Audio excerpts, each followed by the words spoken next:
মাদকের বিরুদ্ধে সচেতনতার বার্তা ছড়িয়ে দিতে আন্তর্জাতিক মাদক দ্রব্যের অপব্যবহার ও অবৈধ পাচার বিরোধী দিবস উপলক্ষে আগরতলা টাউন হলে এক বিশেষ অনুষ্ঠানের আয়োজন করে সমাজ কল্যাণ ও সমাজ শিক্ষা দপ্তর। অনুষ্ঠানে উপস্থিত ছিলেন সমাজ কল্যাণ ও সমাজ শিক্ষা দপ্তরের মন্ত্রী টিঙ্কু রায়, প্রশাসনের শীর্ষ আধিকারিক, জনপ্রতিনিধি এবং বিভিন্ন কমিশনের প্রতিনিধিরা। অনুষ্ঠানে বক্তারা বলেন, মাদকের ভয়াবহতা থেকে যুব সমাজকে রক্ষা করতে শুধু প্রশাসনিক পদক্ষেপই নয়, পরিবার, শিক্ষা প্রতিষ্ঠান এবং সমাজের সম্মিলিত উদ্যোগও সমান গুরুত্বপূর্ণ। পাশাপাশি নেশামুক্ত, সুস্থ ও সচেতন সমাজ গড়ে তুলতে সবাইকে এগিয়ে আসার আহ্বান জানানো হয়।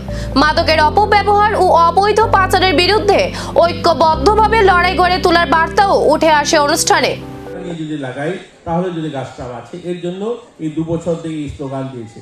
তো আজকের এই নেশামুক্ত অভিযান যে আমরা এখানে সকালেই অংশগ্রহণ করলাম, এই অনুষ্ঠানে আমাদের প্রত্যেকেরই আমাদের সংকল্প নিতে হবে, আমি নেশা করব না। তাহলেই দেখবেন আমি নেশা করব না মানে কি, এই হলে আজ 1500 ছেলে মেয়ে সহ আমরা অভিভাবকরা আছি, 1500 মানুষ আমরা নেশামুক্ত হলাম। অবভিয়াসলি আমরা যখন 1500 মানুষ নেশামুক্ত হব, আমার পরিবার, আমার আশপাশ যারা থাকবে তারাও নেশামুক্ত জন্য আমরা বলতে পারবো।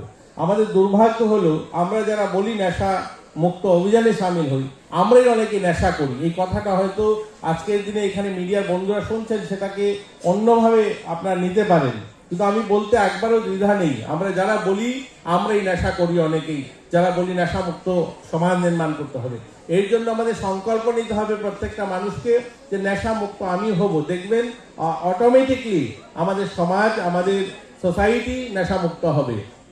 শুধুমাত্র প্রশাসন নেশামুক্ত সমাজ নির্মাণ করবে, পুলিশের দ্বারা নেশামুক্ত। মাদকের বিরুদ্ধে এই সচেতনতা কি সত্যিই বদলে দেবে আগামী প্রজন্মের ভবিষ্যৎ, নাকি এই লড়াইয়ে আরো কঠোর পদক্ষেপের প্রয়োজন হবে? সময়ই দেবে সেই উত্তর।